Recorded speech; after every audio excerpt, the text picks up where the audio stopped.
Mi padre me abandonó por su nueva esposa. Hoy ella lo dejó. Y él me suplica un cuarto en mi casa y en mi vida. Cuando mi papá se fue de la casa yo tenía 17 años recién cumplidos, estaba a meses de graduarme del colegio y mi mamá, aunque siempre fue una mujer fuerte, apenas comenzaba a recuperarse de una cirugía complicada de rodilla que la dejó más lenta para moverse y más dependiente de mí. No hubo ningún aviso, ni siquiera un gesto que diera a entender que algo estaba por quebrarse. Él no era perfecto, eso lo sé ahora, pero tampoco era el tipo de hombre que uno asocia con la palabra abandono, al menos no hasta ese día. Recuerdo que llegué del colegio más temprano de lo habitual porque una profesora faltó a su clase y, al abrir la puerta, lo encontré en la sala con 2 maletas a medio cerrar.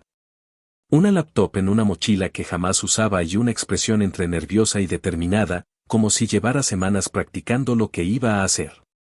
Yo no entendía nada, ni siquiera pregunté al principio porque no cabía en mi cabeza que ese hombre, que hasta esa mañana me había dejado un café servido en el termo para llevar, estuviera empacando como si alguien lo estuviera echando. Pero no lo echaban, él se estaba yendo por voluntad propia. Se me acercó como si lo que iba a decir fuera la cosa más madura y razonable del mundo y soltó sin ningún temblor en la voz que necesitaba un nuevo comienzo, que había pasado demasiados años intentando complacer a los demás, que se sentía vacío y que había conocido a alguien que le devolvió la chispa. Así lo dijo, con esas palabras que me resultaron tan ridículas como dolorosas, la chispa. Ni siquiera intentó fingir que le dolía dejarnos.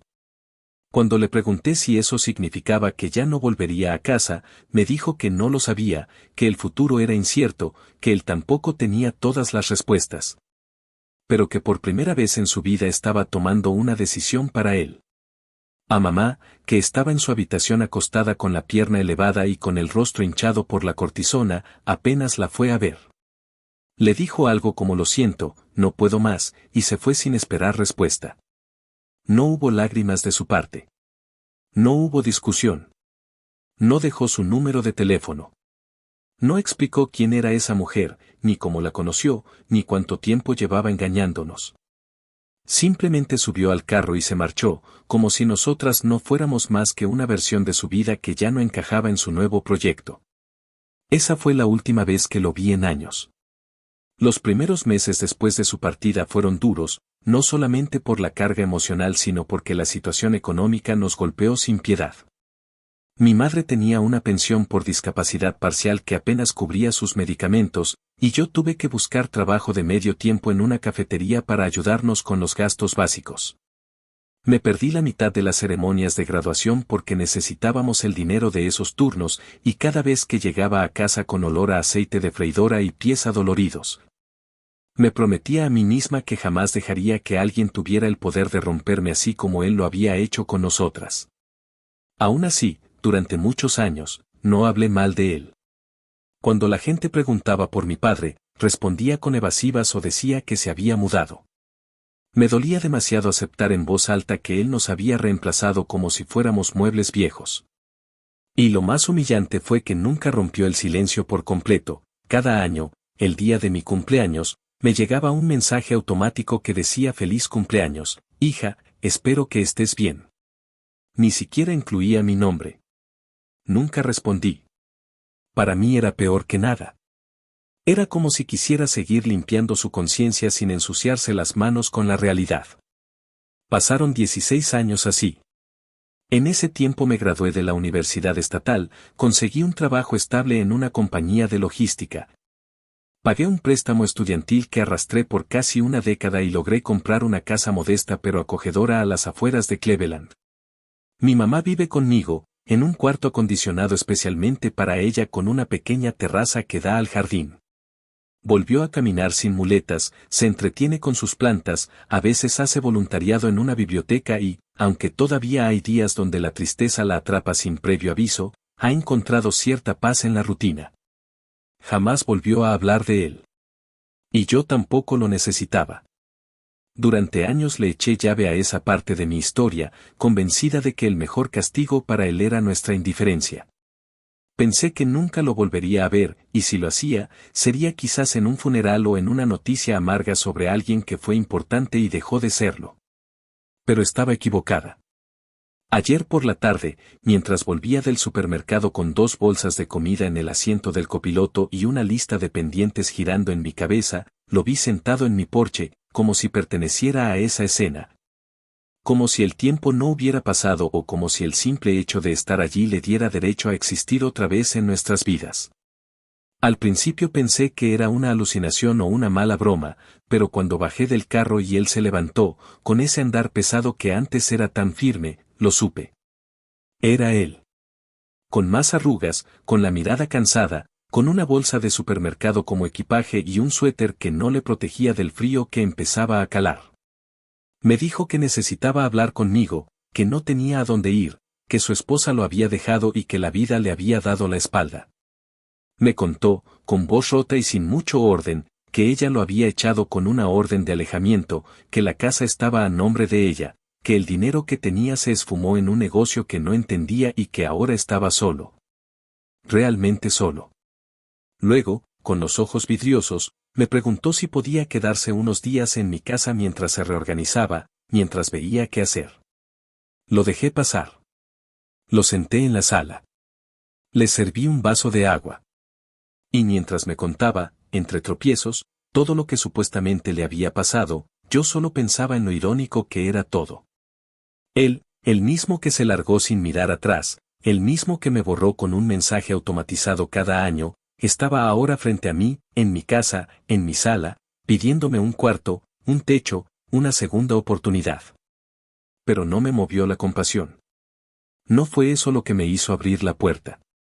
No lo hice por cariño, ni por nostalgia, ni por lástima. Lo dejé pasar porque, aunque él no lo sabía aún, esta vez yo iba a tener el control. Esta vez sería yo quien decidiría qué parte de su historia merecía ser contada y qué parte merecía ser cobrada con intereses. Porque en mi casa, bajo mi techo, nadie vuelve a entrar gratis. Mucho menos él. Actualización 1. Pasaron exactamente 14 días desde que lo dejé entrar hasta que empecé a ver con claridad que ese reencuentro, lejos de ser un cierre emocional o una oportunidad de redención, se estaba convirtiendo en un experimento que me obligaba a examinar todo lo que había cargado desde la adolescencia. Durante esos primeros días, mi padre no intentó hacerse el simpático ni sobreactuar con gestos de afecto que se sintieran fuera de lugar, al contrario, parecía caminar sobre cristales, cuidando cada palabra. Cada movimiento, como si supiera perfectamente que estaba pisando un terreno que ya no le pertenecía y que cualquier cosa que hiciera podía costarle su estadía.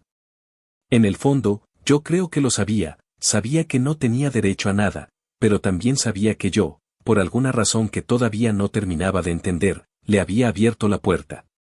Tal vez por eso no preguntó mucho, no mencionó a mamá, no se atrevió a tocar temas del pasado y se limitó a asentir a todo lo que le dije. Como si entendiera que cada condición era parte de un castigo silencioso que yo le estaba aplicando sin necesidad de levantar la voz. Desde el principio le dejé claro que no estaba allí como invitado, mucho menos como padre, y que si pensaba quedarse en mi casa, aunque fuera unos días, iba a cumplir con reglas estrictas. No quería crear un ambiente de confrontación directa, pero tampoco iba a permitir que se relajara pensando que podía manipular la situación como seguramente había hecho con otras personas. Le imprimí un documento casero, nada legal en el sentido jurídico, pero simbólicamente poderoso, donde detallé las condiciones de convivencia. Debía pagarme $200 semanales por su estadía. No tenía derecho a traer visitas, debía encargarse de cocinar 3 veces a la semana, limpiar los baños, no podía usar mi carro bajo ninguna circunstancia, y lo más importante, estaba estrictamente prohibido cualquier intento de contacto con mamá. No solo por respeto a ella, sino porque yo no iba a permitir que volviera a removerle heridas que ella, con mucho trabajo, había logrado encerrar bajo capas de dignidad. Se lo leí en voz alta y luego le pedí que lo firmara. Lo hizo sin chistar, y en ese momento entendí que lo tenía exactamente donde quería. No me malinterpretes, no estoy hablando de venganza desde el odio primitivo, estoy hablando de justicia emocional. Lo tenía atrapado no por lo que podía hacerle, sino porque él ya no podía hacer nada. Y yo sí. Las primeras cenas fueron frías y tensas. Se sentaba a la mesa, masticaba lento, bajaba la mirada cada vez que mi madre pasaba por el pasillo sin dignarse a verlo. Ella no quería saber de su existencia, y aunque no dijo ni una palabra al respecto, el simple hecho de no pronunciar su nombre era una sentencia. A veces, yo aprovechaba esos silencios para observarlo con detenimiento. Ya no era el hombre alto, fuerte y seguro que alguna vez le gritó a mamá que su vida estaba estancada con nosotras. Era una versión disminuida de sí mismo, con la mirada opaca y el cuerpo encorvado como si llevara una carga que no sabía dónde soltar. Llevaba 2 jeans gastados, 3 camisas arrugadas que colgaban en el armario improvisado de la habitación de huéspedes y un suéter que olía a encierro. No traía libros, ni objetos personales, ni una foto familiar. Su equipaje parecía el de alguien que no esperaba ser recibido, y quizás por eso mismo era tan patético verlo sentarse en el sofá como si no supiera cómo colocar las manos o qué decir. Una noche, mientras cocinábamos juntos una pasta que él había ofrecido preparar para colaborar con la rutina, soltó de pronto un comentario que me hizo soltar la cuchara. Estábamos hablando de la cantidad absurda de impuestos que me cobran por tener una propiedad a las afueras de la ciudad, y él, con tono condescendiente, dijo que en sus tiempos la familia se apoyaba entre sí sin estar cobrando alquileres como si fueran extraños. Me giré lentamente, lo miré sin pestañear y fui directo al cajón donde guardo los documentos importantes. Saqué una carpeta azul gastada, la misma donde conservo todas las facturas médicas de mi mamá desde el año en que él se fue. Se la puse encima del mesón y le pregunté con voz muy suave si quería que sumáramos los montos con intereses. Le recordé que yo trabajaba 16 horas los fines de semana mientras estudiaba, que había vendido mi primer carro para pagarle un tratamiento de fisioterapia a mamá y que nadie me perdonó un solo centavo. La cara se le descompuso. No respondió. Se sentó de nuevo y no volvió a hablar en toda la noche. Recogió su plato, lo lavó sin decir nada y se fue a su cuarto. Esa madrugada, lo escuché llorar. No fue un llanto escandaloso ni dramático. Fue un sollozo bajo, constante, como esos que uno no puede contener cuando la vergüenza se mezcla con la impotencia. Me quedé sentada en la sala sin hacer ruido, con las luces apagadas, oyendo cómo su miseria se deshacía al otro lado del pasillo. En otro contexto, en otra vida, quizás me habría dolido. Pero en ese momento, solo sentí que por fin estaba nivelando la balanza.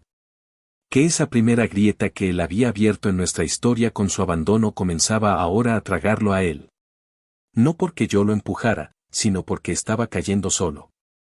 Por primera vez, la culpa tenía casa. Y dirección. Actualización 2. Un mes después de que mi padre entrara por esa puerta que creía cerrada para siempre, el velo de fragilidad que lo envolvía al principio comenzó a deshacerse poco a poco, y con ello, también se revelaron las verdades que él mismo había intentado disfrazar con su postura humilde y su narrativa de hombre derrotado por el destino. Al principio, yo quise creer que esa actitud obediente, casi sumisa, era una muestra sincera de arrepentimiento. No porque quisiera reconciliación, sino porque me interesaba, al menos, que enfrentara las consecuencias de lo que había hecho. Pero a medida que pasaron las semanas, comencé a notar cosas que no encajaban del todo. Gestos pequeños, palabras que no concordaban con los hechos, y sobre todo, un patrón constante de evasión cada vez que se hablaba de dinero. Empecé a sospechar que algo no cuadraba cuando una mañana, al revisar el estado de la cuenta bancaria en la que él me depositaba la renta semanal, una transferencia sencilla entre bancos, noté que había días en los que el dinero entraba y salía como si fueran movimientos programados para cubrir justo lo necesario y luego desaparecer. Como trabajaba en logística y manejo datos financieros todos los días, no me costó nada rastrear el origen de los fondos. Lo que encontré me dejó helada. No estaba pagando con ahorros, porque ya no tenía ninguno. Estaba usando una tarjeta de crédito personal para hacer avances en efectivo, lo cual no solo era una pésima decisión financiera, sino un movimiento desesperado que acumulaba intereses de forma absurda. La tarjeta, por cierto, estaba al límite. Conozco bien los indicadores. Era cuestión de semanas antes de que se bloqueara. Fue entonces cuando decidí sentarme frente a él y pedirle que me mostrara su situación financiera completa. No con una excusa amable, ni con un tono conciliador, sino como una condición directa. Si quería seguir durmiendo bajo mi techo, necesitaba transparencia absoluta. Al principio intentó dar rodeos, me dijo que no tenía acceso a todo, que algunos papeles los había perdido, que no recordaba contraseñas. Le contesté que me bastaba con que me diera acceso al correo electrónico y a los extractos digitales. Él sabía que no tenía otra opción. Esa noche me entregó una libreta con claves garabateadas, muchas de las cuales no funcionaban. Tardé horas reconstruyendo el acceso a sus cuentas, y lo que vi no fue simplemente la ruina, sino el retrato completo de una persona que había tomado una decisión tras otra sin pensar en el mañana. Mi padre debía más de $30,000. Había pedido un adelanto de su pensión futura a través de una de esas plataformas que ofrecen efectivo rápido a cambio de firmar un contrato abusivo, y además, había dejado como colateral una póliza que él mismo ya no controlaba porque estaba embargada por otro acreedor. Su esposa, la que lo había echado de la casa, no figuraba como cofirmante en nada, lo cual explicaba por qué lo había podido echar sin obstáculos legales. Ella, evidentemente, había hecho lo que él nunca hizo, protegerse. Le devolví el cheque sin firmar esa semana y le pedí que me acompañara al banco. Quise que lo hiciera en persona, no para avergonzarlo, sino porque necesitaba que entendiera el nivel de desastre que había creado. Abrimos una cuenta conjunta donde, a partir de ese día, depositaría cualquier ingreso que obtuviera. Él no tendría acceso directo, solo una tarjeta prepagada que yo misma recargaría con un tope semanal para gastos personales. Le dejé claro que no se trataba de un castigo, sino de una medida de control para evitar que cavara un hoyo aún más profundo. Me dijo que entendía, pero esa misma tarde lo escuché en la cocina murmurando por teléfono con un tono nervioso. No dije nada, pero empecé a grabar todas las conversaciones que tenía dentro de la casa. En Ohio, la ley permite grabaciones si al menos uno de los participantes está al tanto. Yo lo estaba. Era suficiente. No solo descubrí que seguía mintiéndome sobre pequeñas cosas, como supuestos cobros que en realidad eran préstamos encubiertos, sino que además había empezado a contactar viejos amigos con los que apenas hablaba para ofrecerles ser socios en un negocio de comida sobre ruedas que no existía. Según sus mensajes, él tenía un proyecto sólido y conexiones logísticas, refiriéndose a mí, por supuesto, como si todavía pudiera usarme como carta de presentación. Y buscaba a alguien que invirtiera unos cuantos miles para ponerlo a rodar. Me hervía la sangre. No por lo absurdo de la idea, sino por la desfachatez de seguir utilizando a las personas como fichas para sus planes vacíos. Lo enfrenté esa misma noche. Le pregunté si realmente pensaba que podía salirse con la suya vendiendo humo mientras yo ponía techo, comida y silencio. No me gritó, no discutió. Bajó la mirada y dijo que ya no sabía hacer otra cosa que improvisar. Que nunca pensó en el futuro porque siempre creyó que tendría a alguien que lo sostuviera. Le recordé que ya no era ese alguien. Le mostré el borrador de una demanda civil por abandono con los archivos adjuntos que había estado armando durante semanas. Le dije que si no cumplía con los términos que ahora yo iba a establecer, presentaría ese documento. No para que pagara dinero que no tenía, sino para que no volviera a tener acceso a absolutamente nada relacionado conmigo ni con mamá, ni ahora ni nunca. Le advertí que todo lo que estaba diciendo quedaría registrado. Le advertí que ya había consultado con un abogado y que estaba completamente dentro de la ley. Fue entonces cuando se quebró de verdad. Lloró como no lo había hecho en todos esos días. Y por primera vez, no me afectó verlo así. Porque esa noche, mientras lo veía firmar un nuevo acuerdo bajo condiciones que lo despojaban de toda fantasía de control, entendí que ya no estaba vengándome, estaba rescatando mi historia. Una en la que él ya no era el protagonista, sino apenas una advertencia. Una sombra más que no podía seguir pisando mi vida sin consecuencias. Actualización 3. 3 meses después de su llegada, la imagen de mi padre como un hombre derrotado, dispuesto a redimirse bajo las condiciones impuestas, se volvió cada vez más frágil. No porque hubiera cambiado las reglas o porque yo bajara la guardia, sino porque él mismo empezó a exponerse. Era como si, al ver que no podía controlar la narrativa dentro de esta casa, comenzara a refugiarse en las mismas estrategias de siempre, evitar el esfuerzo físico, construir excusas, buscar atajos y manipular silencios para su conveniencia. Empezó a quejarse del dolor de espalda justo el día en que debía encargarse de limpiar los baños y organizar la despensa, como habíamos acordado.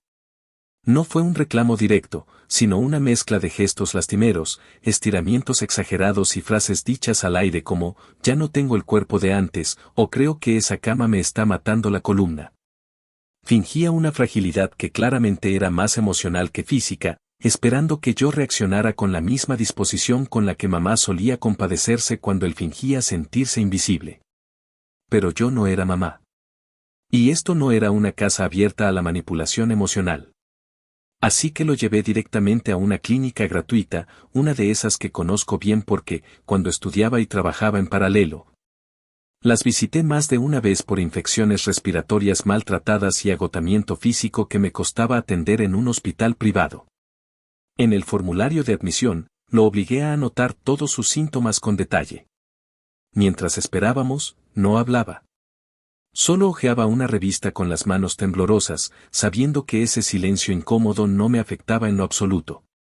Yo revisaba mis correos laborales desde el celular, pero no dejaba de observar sus gestos con el rabillo del ojo. Parecía más preocupado por la incomodidad del momento que por el dolor que decía sentir. La doctora que lo atendió fue clara, no había lesión, solo tensión muscular por falta de movimiento, y le recetó estiramientos diarios y actividad física leve. Lo mandó a caminar. Lo mandó a moverse. Lo que para él era una dolencia incapacitante, para un médico era pereza crónica con disfraz de dolencia emocional. Al volver a casa, me senté en mi escritorio y abrí de nuevo las carpetas con toda la documentación que había estado recopilando. Tenía declaraciones juradas, recibos firmados, correos, mensajes de texto, grabaciones. Todo eso que él pensaba que se había evaporado con el tiempo, yo lo tenía perfectamente archivado, rotulado y ordenado en una carpeta que decía su nombre. Incluía incluso testimonios indirectos de mi madre, cosas que ella había dicho al terapeuta familiar que la ayudó durante los años posteriores al divorcio. Y aunque en ese entonces no lo sabíamos, muchas de esas frases cobraban ahora más sentido que nunca. Él nunca termina lo que empieza, promete y se esconde, vive de la idea de que alguien más le debe algo. Todo estaba allí, y todo me preparaba para lo que ya era inevitable, tenía que apretarlo aún más.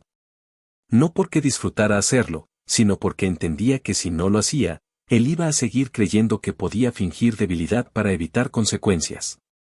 Pero ya no era ese tiempo.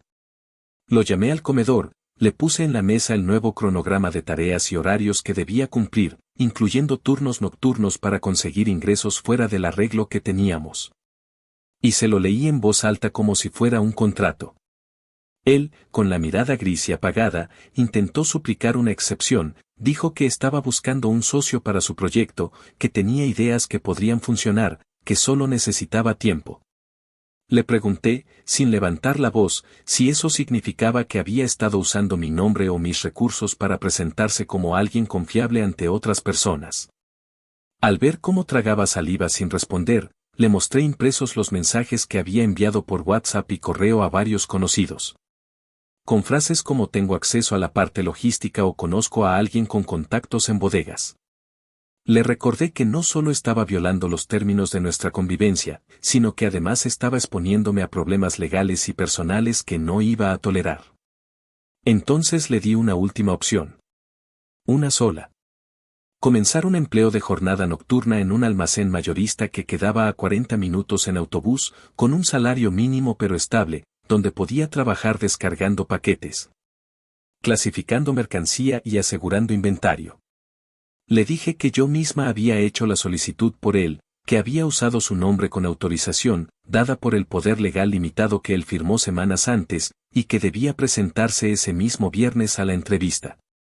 No le dejé espacio para dudas. Si rechazaba ese empleo, no solo perdería el techo sobre su cabeza, sino que además yo procedería con la demanda por abandono y negligencia, respaldada por los documentos que ya estaban en manos de mi abogado.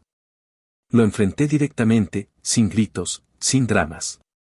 con la frialdad de quien sabe que tiene la ventaja moral, legal y emocional. Esa noche, firmó la aceptación de las nuevas condiciones con una pluma temblorosa.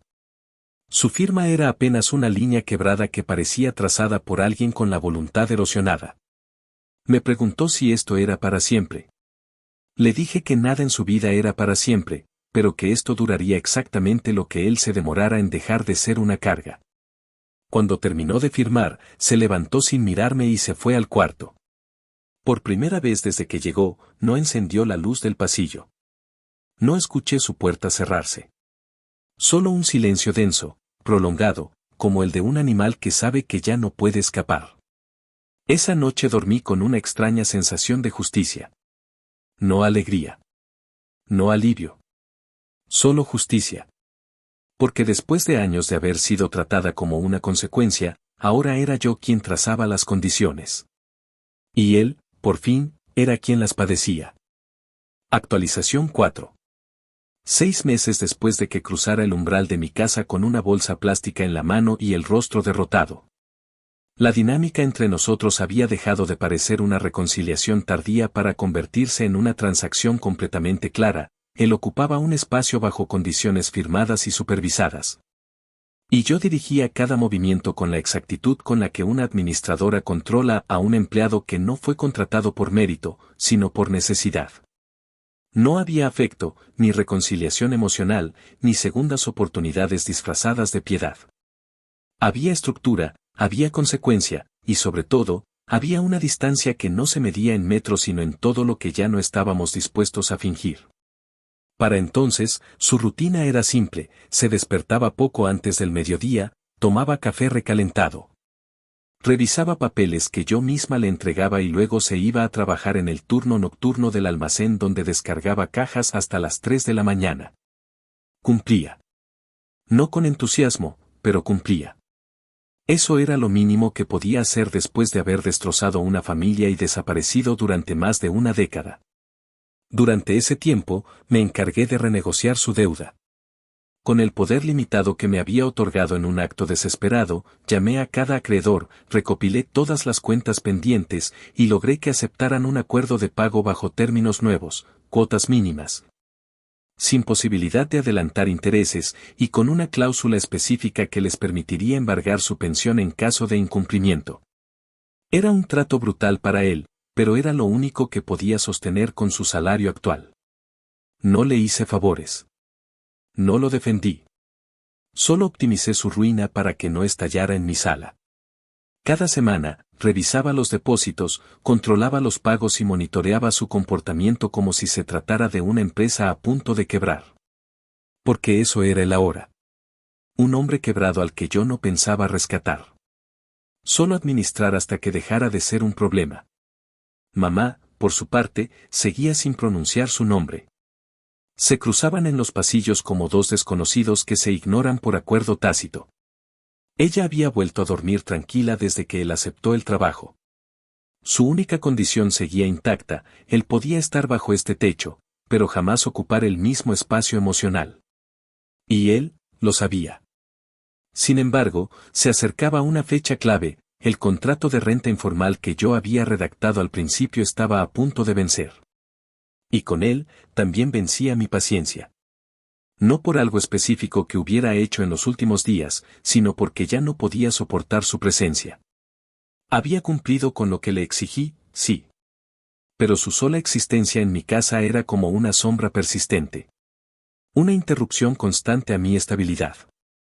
Cada vez que lo veía entrar por la puerta tras su turno, con los hombros caídos y la ropa impregnada de polvo, recordaba todos los cumpleaños ausentes, todas las llamadas no respondidas. Todas las veces que mamá preguntó con la voz entrecortada si debía sentirse culpable por haber sido insuficiente. Yo no quería convertir mi hogar en una cárcel para él, ni para mí. Así que tomé una decisión, no iba a renovar el contrato. Y no iba a dejarlo quedarse un día más. Le preparé el aviso con antelación. Lo redacté como una carta formal y se la entregué doblada sobre la mesa de la cocina un lunes por la mañana. Le di 2 semanas de aviso. No discutí. No abrí debate. Solo se lo entregué y le dije que tenía hasta el sábado siguiente para abandonar la propiedad. No preguntó por qué. No intentó negociar. Pero esa noche, lo escuché hacer llamadas a su hermano, al que no veía desde que se fue con su nueva esposa hace más de 15 años. Su voz era suplicante, y aunque yo no escuchaba las respuestas del otro lado de la línea, bastaba con su expresión para entender que no lo querían de vuelta. Había quemado todos sus puentes. Intentó incluso pedir ayuda a una vieja amistad que vivía en Carolina del Norte, pero también fue rechazado. No tenía a nadie. Solo le quedaba yo. Y yo ya lo había decidido. Al día siguiente, le entregué en mano un boleto de autobús con destino a un pequeño pueblo en las afueras de Columbus donde vivía su hermano mayor. Lo había contactado personalmente para avisarle que su hermano llegaría. Le mandé también copia del acuerdo financiero que él había firmado conmigo, así como la lista de acreedores que aún esperaban el pago completo. El mensaje era claro, no era solo un problema emocional, era también una bomba económica. Su hermano me colgó sin despedirse. Sabía que lo dejaría tirado en la terminal. Y francamente, me daba igual. Mi padre, al ver el boleto y entender que el mensaje no era negociable, colapsó.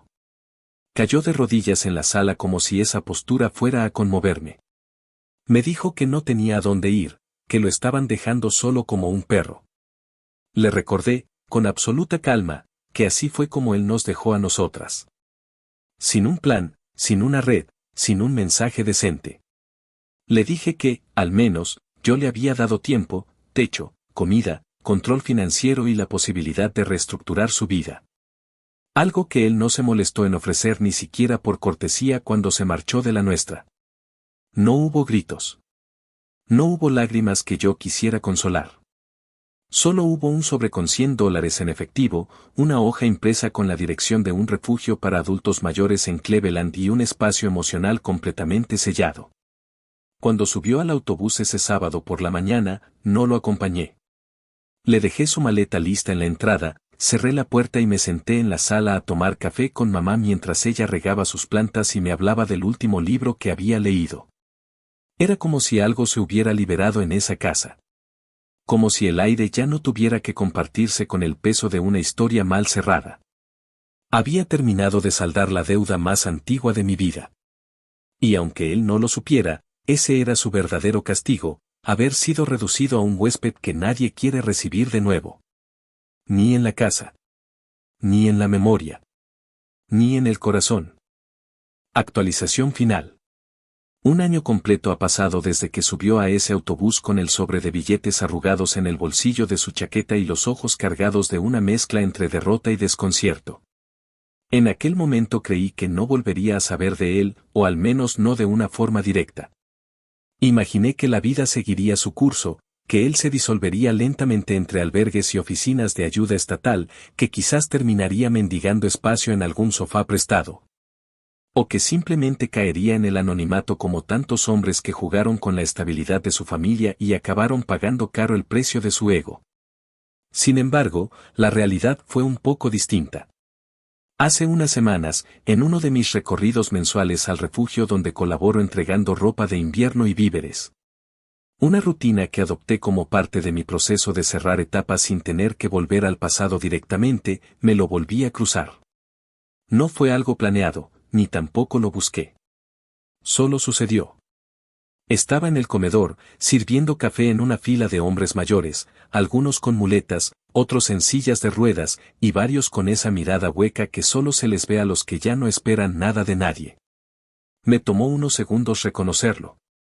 Su cabello estaba más blanco, su barba desordenada y sus ojos visiblemente hundidos. Aún así, tenía una expresión distinta. No mejor, no más alegre, pero sí más resignada. Más honesta. Cuando nuestras miradas se cruzaron, no hubo sobresalto.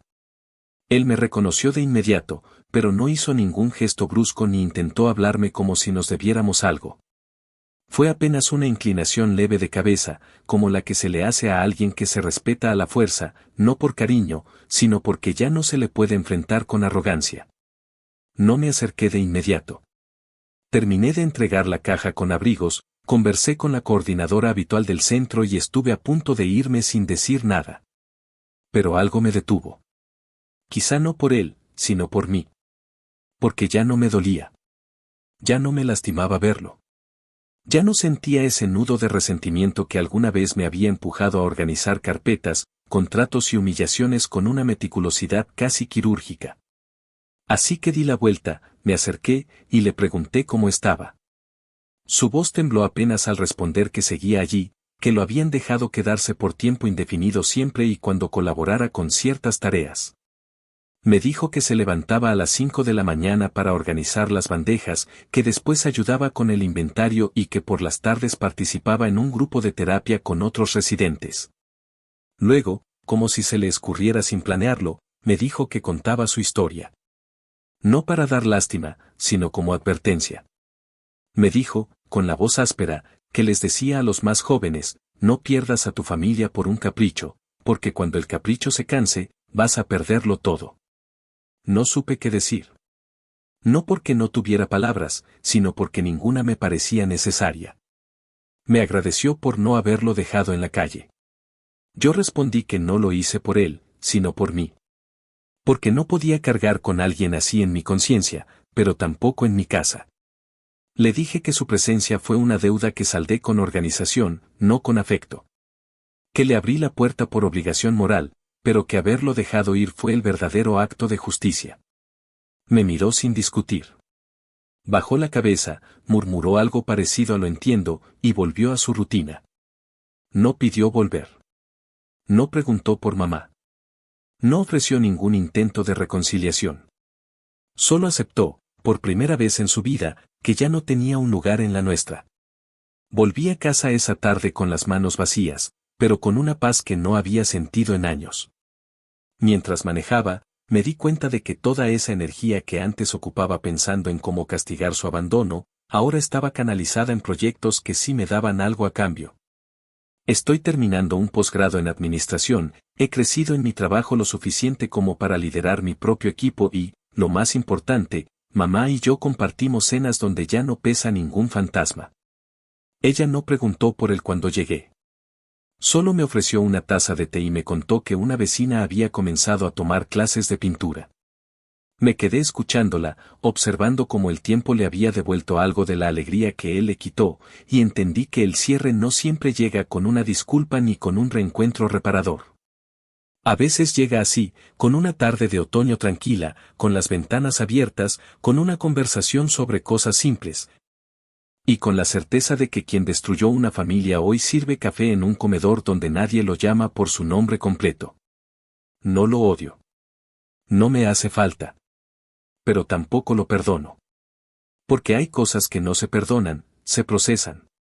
Y hay personas que no se recuperan, se administran hasta que desaparecen. Mi padre no murió. Pero ya no vive en ninguna parte de mí. Y esa es, en silencio, mi venganza más grande.